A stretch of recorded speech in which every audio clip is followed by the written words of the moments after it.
Alors les amis, dans ce contenu, j'aimerais quand même aborder l'économie du tourisme.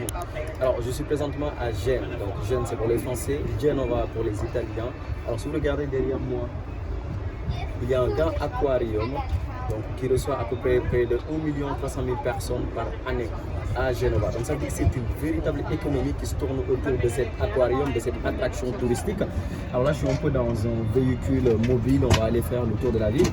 Et donc, ne serait-ce que dans ce véhicule, le prix, la place à payer, c'est 10 € par personne. C'est l'équivalent de 6 000 francs CFA par personne. Et par exemple, pour faire cet aquarium, j'ai dû payer 30 € pour 2 heures de temps. 30 €, c'est l'équivalent de 19 000 francs CFA. Qu'est-ce que cela m'inspire? Qu'est-ce que je voudrais évoquer?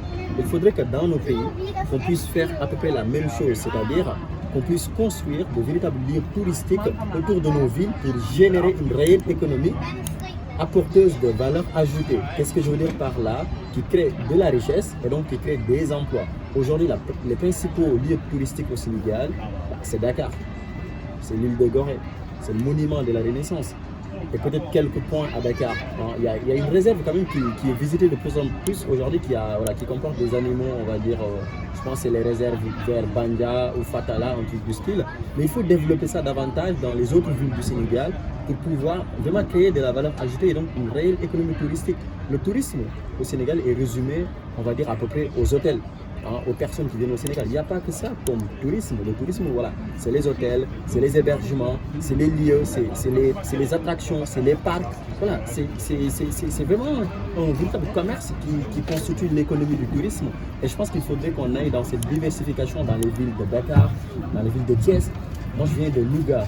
Louga, à part des hôtels, il n'y a pas de lieux touristiques, il n'y a pas d'attraction à Louga réellement, voilà, à proprement dit.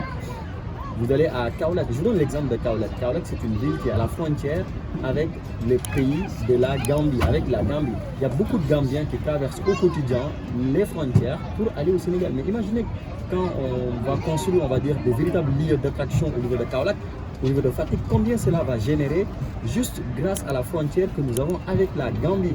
Donc voilà, il faut qu'on réfléchisse autour de ces activités-là. Les politiques publiques touristiques, c'est globalement tourné autour, on va dire, de l'entrée des étrangers, autour des lieux touristiques, mais il y a beaucoup de choses qu'on peut faire dans nos villes et dans nos terroirs et au-delà même du Sénégal. Aujourd'hui, c'est des millions de gens qui visitent, on va dire, nos pays. À part les hôtels, qu'est-ce qu'on leur propose d'autre? Voilà, je pense que cela mérite réflexion ou pas.